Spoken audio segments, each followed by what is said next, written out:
الحمد لله نحمده ونستعينه ونستغفره ونؤمن به ونتوكل عليه ونعوذ بالله من شرور أنفسنا ومن سيئات أعمالنا من يهده الله فلا مضل له ومن يضلله فلا هادي له ونشهد أن لا إله إلا الله وحده لا شريك له ونشهد أن سيدنا ومولانا محمدا عبده ورسوله صلى الله تبارك وتعالى عليه وعلى آله وصحبه وسلم تسليما كثيرا أما بعد فأعوذ بالله من الشيطان الرجيم بسم الله الرحمن الرحيم إن عدة الشهور عند الله 12 شهرا في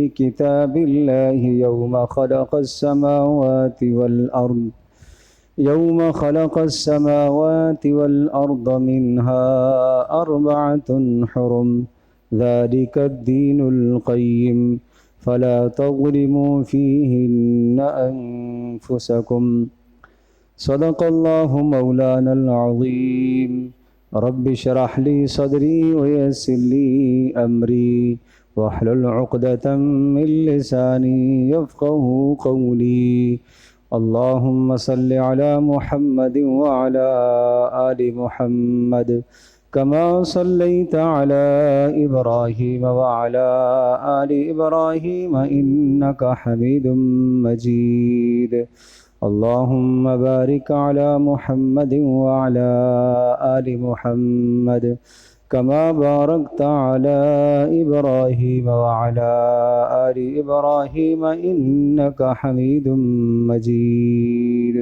گرامی قدر حاضرین و سامعین، محرم الحرام کا مہینہ شروع ہے اور قمری سال کے اعتبار سے محرم پہلا مہینہ ہوتا ہے۔ شریعت کے بہت سارے احکامات کا تعلق قمری سال کے ساتھ ہے، اس لیے قمری مہینوں کی تاریخ کا جاننا سمجھنا وہ بھی فرض کفایہ کے درجے میں ہے۔ آدمی اسے جانے اس لیے کہ رمضان کے مہینے اور روزوں کا تعلق قمری سال سے ہے، حج کے احکام کا تعلق قمری سال سے ہے، اور یوم عاشوراء کا روزہ یعنی 10 محرم کا روزہ اس کا تعلق بھی قمری سال کے ساتھ ہے۔ تو اس لیے قمری تاریخوں کا جاننا بھی بہرحال ضروری ہے۔ یہ جو مہینہ ہے محرم الحرام کا مہینہ، اللہ تبارک تعالیٰ نے قرآن مجید میں ارشاد فرمایا، ان عدت الشہور عند اللہ 12 شہرا فی کتاب اللہ یوم خلق السماوات والارض۔ جس وقت سے اللہ نے آسمانوں اور زمینوں کو پیدا کیا، یہ مہینوں کی تعداد محرم، صفر، ربیع الاول، ربیع الثانی، یہ جو تعداد ہے 12 مہینے، یہ اس وقت سے تعداد 12 ہی چلی آ رہی ہے۔ گویا کہ تمام کے تمام انبیاء علیہم السلام کی شریعتوں میں انہی مہینوں کا اعتبار کیا جاتا تھا، محرم اور صفر اور ربیع الاول، اور تقریباً انہی ناموں کے ساتھ یہ مہینے گزشتہ شریعتوں کے اندر بھی موسوم تھے، معروف اور مشہور تھے۔ اور ان 12 مہینوں میں سے 4 مہینے ایسے ہیں کہ جو قابل احترام ہیں، اور ذالک الدین القیم، اور یہ اللہ کا جو دین ہے اب قیامت تک یہی سلسلہ رہے گا، منسوخ اور ختم ہونے والا نہیں ہے۔ فلا تظلموا فیہن انفسکم، لہٰذا ان مہینوں کے معاملے میں اپنی جانوں پر ظلم نہ کرنا۔ یہ تو سورہ توبہ کی اس آیت کا ترجمہ میں نے آپ کے سامنے عرض کیا۔ پھر ہم واپس آتے ہیں، کیا ارشاد فرمایا کہ سال کے 12 مہینے اللہ نے مقرر فرمائے، اور ان 12 میں 4 مہینے قابل احترام ہیں۔ وہ 4 مہینے کون سے قابل احترام ہیں؟ رسول اکرم صلی اللہ تعالی علیہ وسلم نے از خود ان 4 مہینوں سے متعلق نشاندہی فرمائی ہے. فرمایا وہ ذوالقعدہ، ذوالحجہ، محرم اور رجب، یہ 3 مہینے تسلسل کے ساتھ ہیں. ذوالقعدہ، اس کے بعد ذوالحجہ آتا ہے، اس کے بعد محرم آتا ہے، یعنی اسلامی سال کا 11واں مہینہ، 12واں مہینہ، پہلا مہینہ، یہ 3 مہینے تو تسلسل سے ہو گئے، اور رجب علیحدہ سے ہے.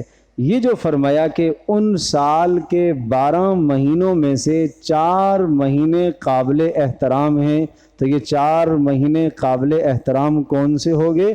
ذوالقعدہ، ذوالحجہ، محرم اور رجب، یہ 4 مہینے قابل احترام ہو گئے. تو گویا کہ قابل احترام مہینوں میں رجب کا مہینہ بھی قابل احترام ہے.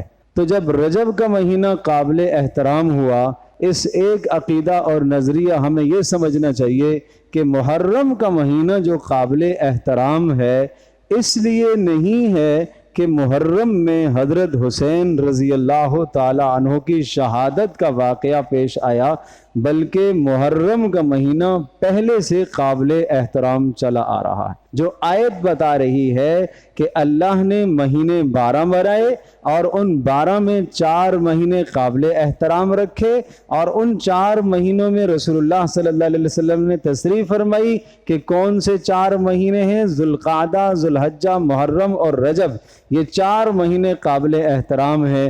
تو معلوم ہوا کہ رجب کا قابل احترام ہونا پہلے سے ہے. حضرت حسین رضی اللہ تعالی عنہ کی 10 محرم میں شہادت کی وجہ سے یہ قابل احترام نہیں بنا، بلکہ یہ پہلے سے ہے.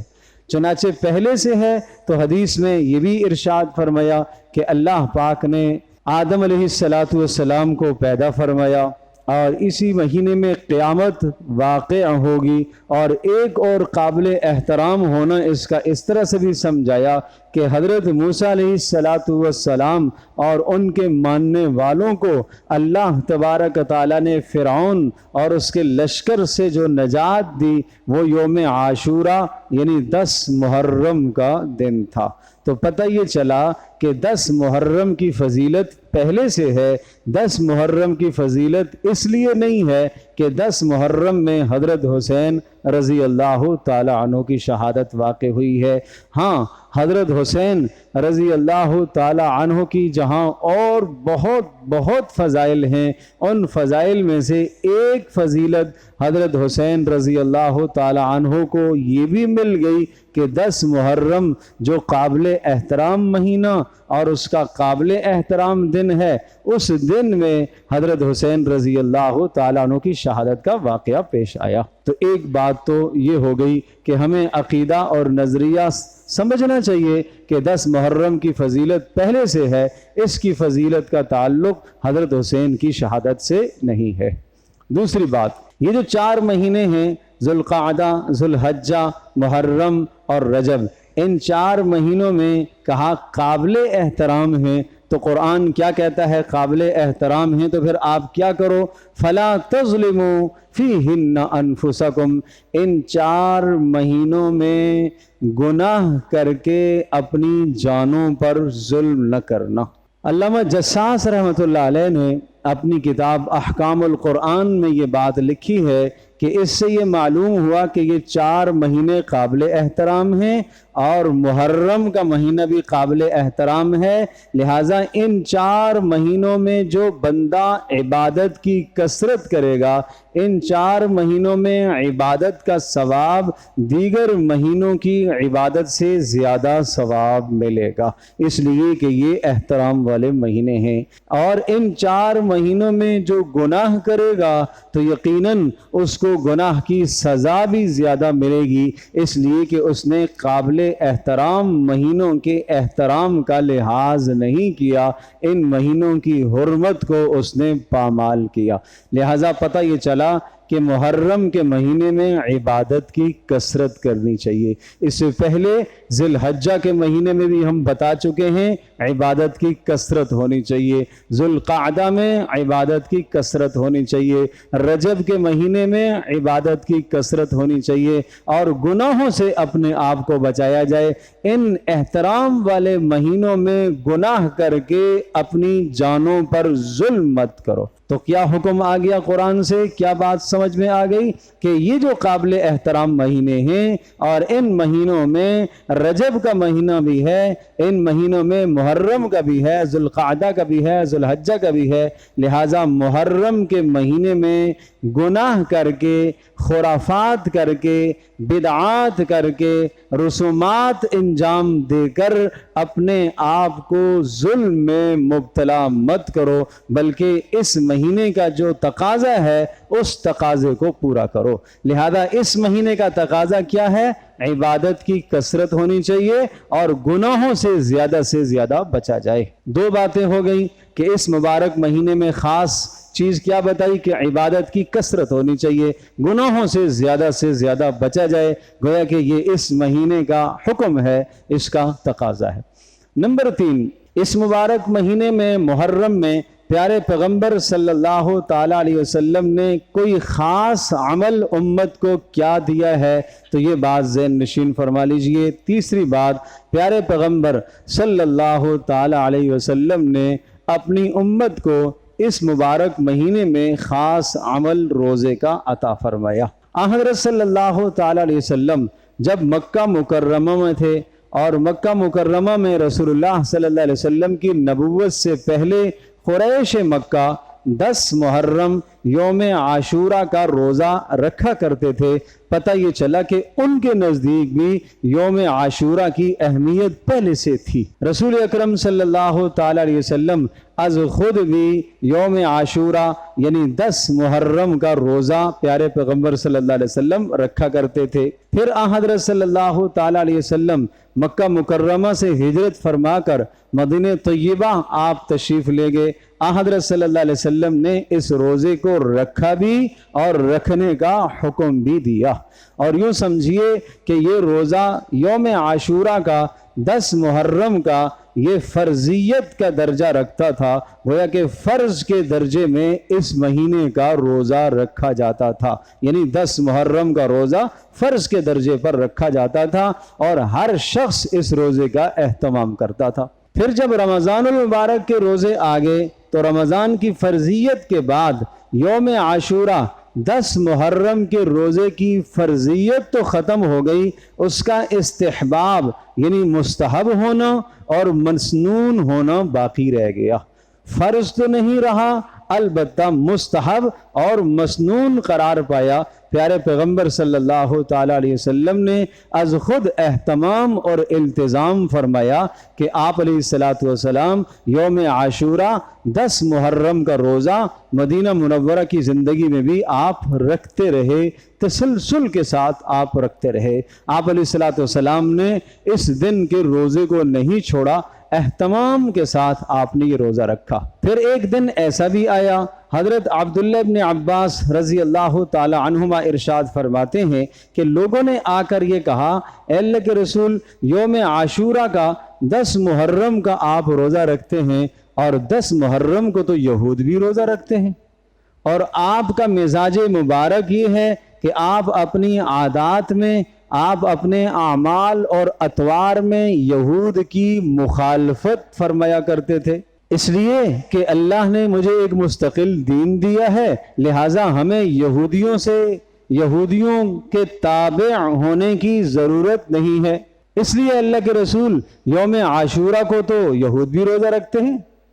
رسول اللہ صلی اللہ علیہ وسلم نے معلوم کروایا یہودیوں سے کہ تم یوم عاشورہ کا روزہ کیوں رکھتے ہو؟ تو پیارے پیغمبر صلی اللہ تعالیٰ علیہ وسلم کے استفسار پر، پوچھنے پر یہودیوں کی طرف سے جواب یہ ملا کہ اس دن اللہ پاک نے موسیٰ علیہ السلام کو فرعون اور اس کے لشکر سے نجات عطا فرمائی، ہم بطور شکرانے کے یوم عاشورہ 10 محرم کا روزہ رکھتے ہیں۔ پیارے پیغمبر صلی اللہ علیہ وسلم نے ارشاد فرمایا کہ ہم موسیٰ علیہ السلام کے زیادہ قریب ہیں اور ہم موسیٰ علیہ السلام کی پیروی کرنے کے زیادہ حقدار ہیں۔ لہٰذا پیارے پیغمبر صلی اللہ علیہ وسلم نے اسی طرح سے روزے کو جاری رکھا۔ اب جو رسول اللہ صلی اللہ علیہ وسلم کا روزہ رکھنا ہے، اب گویا کہ ایک بات اور بھی شامل ہو گئی، کیا؟ موسیٰ علیہ السلام کو اللہ پاک نے فرعون اور اس کے لشکر سے نجات دی، بطور شکرانے کے آپ نے بھی اس عمل کو شامل فرما لیا، اور موسیٰ علیہ السلام کی اس مصیبت سے نجات پر حضرت رسول اکرم صلی اللہ علیہ وسلم نے بھی اس کا اہتمام فرمایا۔ یہ تسلسل چلتا رہا، پھر آخر میں رسول اکرم صلی اللہ تعالی علیہ وسلم کے سامنے پھر یہ سوال آیا، اے اللہ کے رسول، یہ یہودیوں کی مسلمانوں کے خلاف سازشیں اور طرح طرح کی باتیں ہیں، اور آپ تو ہمیشہ یہودیوں کی مخالفت ہی کی تاکید کرتے ہیں، تو یہ 10 محرم کا روزہ یہودی بھی رکھتے ہیں۔ تو آپ علیہ السلام نے اس وقت یہ ارشاد فرمایا کہ اگر میں آئندہ سال زندہ رہا تو 10 محرم کے روزے کے ساتھ 9 کا یا 11 کا روزہ بھی میں ملا لوں گا، تاکہ یہودیوں کی مطابعت نہ ہو، شباہت نہ ہو، تو لہٰذا میں 9 کا روزہ یا 11 کا روزہ ملا لوں گا۔ حضرت عبداللہ ابن عباس رضی اللہ تعالی عنہما ارشاد فرماتے ہیں، آئندہ سال محرم کے آنے سے پہلے ہی رسول اللہ صلی اللہ علیہ وسلم دنیا سے رخصت ہو گئے، گویا کہ آپ علیہ السلام کو پھر 9 کا روزہ یا 11 کا روزہ ساتھ ملانے کی نوبت نہیں آئی، آپ دنیا سے تشریف لے گئے۔ لیکن چونکہ رسول اکرم صلی اللہ تعالی علیہ وسلم نے اپنی تمنا ظاہر فرمائی کہ آئندہ میں زندہ رہا تو میں 10 محرم یوم عاشورہ کے روزے کے ساتھ 9 کا یا 11 کا روزہ بھی ضم کروں گا، ملاؤں گا، چنانچہ پیارے پیغمبر صلی اللہ تعالی علیہ وسلم کی اس تمنا اور چاہت کو مد نظر رکھتے ہوئے صحابہ کرام رضی اللہ عنہم اجمعین نے ہمیشہ سے یہ معمول بنا لیا تھا کہ وہ 9 اور 10 کا یا 10 اور 11 کا روزہ رکھا کرتے تھے، گویا کہ 2 روزے یوم عاشورہ یعنی 2 روزے محرم کے رکھا کرتے تھے، 9 محرم کا اور 10 محرم کا، یا 10 محرم کا اور 11 محرم کا۔ تو یہ رسول اکرم صلی اللہ علیہ وسلم کی تمنا اور چاہت بھی تھی، اور پیارے پیغمبر صلی اللہ تعالی علیہ وسلم نے اس چاہت کو ظاہر فرمایا۔ رسول اللہ صلی اللہ علیہ وسلم کی اس تمنا کو صحابہ کرام رضی اللہ عنہم اجمعین نے پوری زندگی پورا کیا۔ اب یہاں 3 باتیں ذہن نشین فرمائیے پھر روزے سے متعلق۔ لہٰذا اگر ایک آدمی 9 کا روزہ رکھ لے، پھر 10 محرم کا رکھ لے، پھر 11 کا رکھ لے، یہ 3 رکھ لے، یہ سب سے افضل بات ہے۔ کہ آپ نے فرمایا تھا 9 کا رکھوں گا یا 11 کا رکھوں گا، تو جن 2 دنوں کی تمنا آپ نے فرمائی تھی، یہ رسول اللہ صلی اللہ علیہ وسلم کا امتی، یہ آپ سے محبت کرنے والا ان دونوں دنوں کو شامل کر لے، تو 9 10 11 3 کر لے تب بھی ٹھیک، اور اگر یہ نہیں کر سکتا تو پھر یہ کر لے 9 کا اور 10 کا رکھ لے، یا 10 کا اور 11 کا رکھ لے، یعنی 2 روزے کر لے، یہ دوسرا درجہ ہے۔ اور تیسرا اور آخری درجہ یہ ہے کہ اگر کچھ نہیں بن پائے تو 10 کا ہی رکھ لے اکیلے میں، اگر 9 نہیں رکھ پایا کسی مشقت کی وجہ سے، یا 11 کا نہیں رکھ پایا، تو پھر کم از کم 10 کا ہی رکھ لے، تاکہ ثواب سے تو محرومی نہ ہو۔ لیکن چونکہ رسول اکرم صلی اللہ تعالی وسلم نے اپنی منشا اور ظاہر فرمائی کہ آپ علیہ السلام نے فرمایا کہ آئندہ میں 9 کا ساتھ ضم کروں گا یا 11 کا ساتھ میں ملاؤں گا، تو اس لیے علماء کرام نے لکھا ہے کہ آدمی پھر 2 روزے رکھ لے تو وہ افضلیت کی بات ہے، صرف 10 کا نہ اس پر اکتفا کرے، لیکن اگر مجبوری ہے تو 10 کا بھی رکھ لیا تو تب بھی ثواب سے محروم نہیں ہے، اس کو اللہ ثواب عطا کریں گے۔ ایک اور بات، اور بڑی اہم بات، بڑے غور سے سننے کی، وہ یہ رسول اکرم صلی اللہ تعالی علیہ وسلم نے جب آپ علیہ السلام کو بتلایا گیا کہ یوم عاشورہ 10 کا روزہ یہودی رکھتے ہیں، لہٰذا آپ علیہ السلام نے تمنا ظاہر فرمائی کہ اگر میں آئندہ سال زندہ رہا تو میں اس 10 کے ساتھ 9 کے روزے کو بھی ملاؤں گا یا میں 11 کے روزے کو بھی ملاؤں گا۔ حضرت صلی اللہ تعالی وسلم نے اس تمنا کو ظاہر فرمایا۔ کیوں؟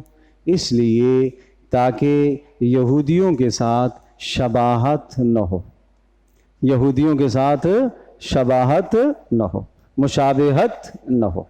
اب آپ اندازہ کیجئے کہ روزہ عبادت ہے، روزہ عبادت، اس عبادت میں رسول اکرم صلی اللہ تعالی علیہ وسلم نے یہودیوں کے ساتھ شباہت کو پسند نہیں فرمایا۔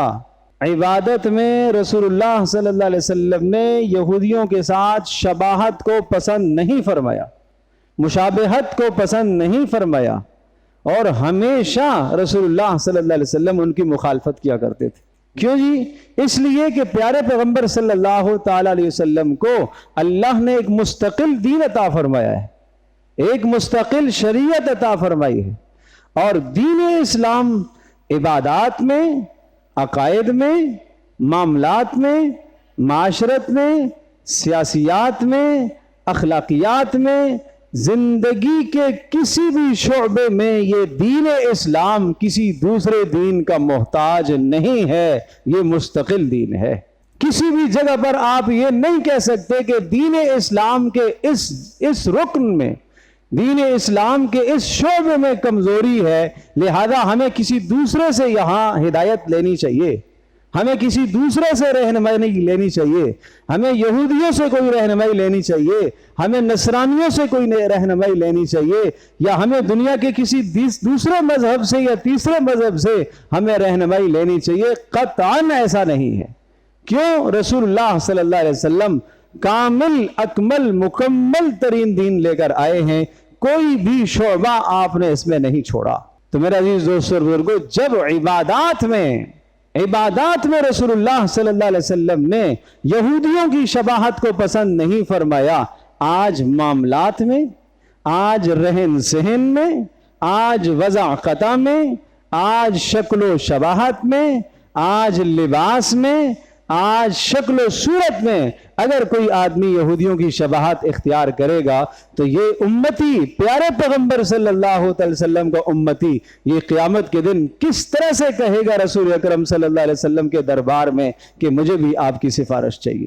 ہر آدمی اپنے گریبان میں جھانکے، ہر آدمی اپنی زندگی کا احتساب کرے، ہر آدمی اپنی زندگی کا محاسبہ کرے کہ رسول اللہ صلی اللہ تعالی علیہ وسلم نے عبادات میں شباہت یہودیوں کی پسند نہیں فرمائی، آج وضاقتہ اور لباس میں، آج طور طریقے میں، آج طرز زندگی میں، آج شادی اور بیاہ میں، آج دیگر ہمارے زندگی کے معاملات میں ہم یہودیوں سے تعلیم حاصل کریں، ہم نصرانیوں سے کوئی ہدایت حاصل کریں، ہم دنیا کے کسی اور مذہب سے ہدایت حاصل کر کے اپنے اس مذہب اسلام کے اندر ہم اضافہ یا کمی کریں، یہ کتنا بڑا ظلم ہے۔ رسول اکرم صلی اللہ تعالی علیہ وسلم کی منشا کو پہچانیے، پیارے پیغمبر صلی اللہ تعالی وسلم کی تمنا کو پہچانیے۔ انہوں نے تمنا ظاہر فرمائی تھی کہ آئندہ سال اگر میں زندہ رہا تو اس روزے کے ساتھ ایک روزہ میں اور ملاؤں گا تاکہ یہودیوں کے ساتھ شباہت نہ ہو۔ تو آج رسول اللہ صلی اللہ علیہ وسلم کا امتی زندگی کے کن کن معاملات میں غیروں کی شباہت اختیار کیے ہوئے ہے، کہاں کہاں غیروں سے ہدایت اور تعلیم لے کر زندگی گزارتا ہے۔ ہر آدمی اپنی زندگی کا احتساب کرے۔ پیارے پیغمبر صلی اللہ تعالی علیہ وسلم کا ارشاد گرامی سن لیجئے۔ آپ علیہ السلام نے اپنے منصب نبوت کو مد نظر رکھتے ہوئے ایک بلند ترین آپ نے اعلان فرمایا۔ آپ نے فرمایا لا یؤمن احدکم حتی یکون ہواہ تبعا لما جئت بہ، خبردار اچھی طرح سے سن لو، تم میں سے کوئی شخص صاحب ایمان اس وقت تک نہیں ہو سکتا جب تک وہ اپنی تمام کی تمام زندگی میرے لائے ہوئے دین کے تابع نہ کر دے۔ اس کے عقائد بھی وہی ہوں جو میں نے عقائد دیے، عبادات بھی اسی طرح سے ہوں جو عبادات میں نے دی ہے، معاشرہ بھی وہی ہو جو میں نے معاشرہ دیا ہے، سیاسیات میں وہی طریقے ہوں جو میں نے اپنائے ہیں، اور تجارت میں، لین دین میں بھی وہی معاملات اختیار کرے جو راستہ میں نے بتلایا ہے۔ اگر فلاح اور کامیابی چاہیے، اس راستے کے علاوہ محمد رسول اللہ صلی اللہ علیہ وسلم کی سیرت طیبہ اور آپ علیہ الصلوۃ والسلام کے بتلائے ہوئے راستے اور طریقے کے علاوہ کوئی اور کامیابی کا راستہ نہیں۔ 100% ناکامی کے راستے ہیں، 100% ناکامی کے راستے۔ پیارے پیغمبر صلی اللہ علیہ وسلم کا واحد راستہ، اللہ پاک نے رسول اللہ صلی اللہ علیہ وسلم کی ایک ایک ادا کو، آپ کے ایک ایک طرز کو، آپ کے ایک ایک طریقے کو اللہ پاک نے محفوظ کرایا۔ کیوں محفوظ کرایا؟ تاکہ امت اس طریقے کی پیروی کرے، اس کے علاوہ کسی اور طریقے پر نہ چلے۔ رسول اللہ صلی اللہ علیہ وسلم کے ایک ایک طریقے کو، ایک ایک سنت کو محفوظ کروایا۔ سونے کے بعد جاگنا، جاگ کر سب سے پہلے کیا عمل کرنا، رسول اللہ صلی اللہ علیہ وسلم کا وہ عمل محفوظ ہے۔ جاگ کر آدمی پانی استعمال کرے، کس طرح سے کرے، رسول اللہ صلی اللہ علیہ وسلم کا یہ عمل محفوظ ہے۔ پیارے پیغمبر صلی اللہ علیہ وسلم نے لین دین کس طرح سے کیے، یہ اعمال محفوظ ہیں۔ آپ علیہ السلام نے اپنے گھر میں ازدواجی زندگی کیسے گزاری، رسول اللہ صلی اللہ علیہ وسلم کی یہ سیرت محفوظ ہے۔ آپ نے اپنی ازواج مطہرات کے ساتھ بات چیت کیسے کی، وہ طریقہ کار بھی محفوظ ہے۔ زندگی کا کوئی شعبہ ایسا نہیں ہے جہاں رسول اکرم صلی اللہ علیہ وسلم کی تعلیم اور رسول پاک صلی اللہ علیہ وسلم کی سنت موجود ہو۔ اس لیے فرمایا لقد کان لکم فی رسول اللہ اسوۃ حسنہ، تمہارے لیے رسول اکرم صلی اللہ علیہ وسلم کی زندگی میں بہترین نمونہ ہے۔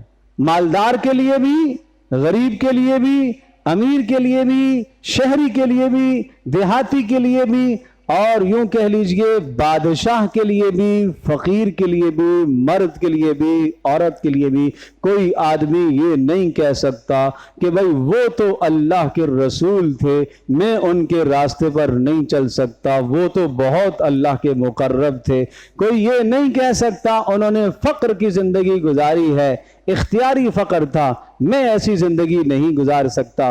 رسول اللہ صلی اللہ علیہ وسلم کی زندگی میں اللہ نے وسعتیں بھی عطا فرمائی ہیں، لہذا جس شخص کے پاس مال کی وسعت ہو اس کے لیے بھی رسول اللہ کی زندگی نمونہ ہے، جس کے گھر میں فاقے ہوں اس کے لیے بھی رسول اللہ صلی اللہ علیہ وسلم کی زندگی نمونہ ہے، جو حالت جنگ میں ہو اس کے لیے بھی رسول اللہ کی زندگی نمونہ ہے، حالت امن میں ہے تب بھی رسول اللہ صلی اللہ علیہ وسلم کی زندگی نمونہ ہے۔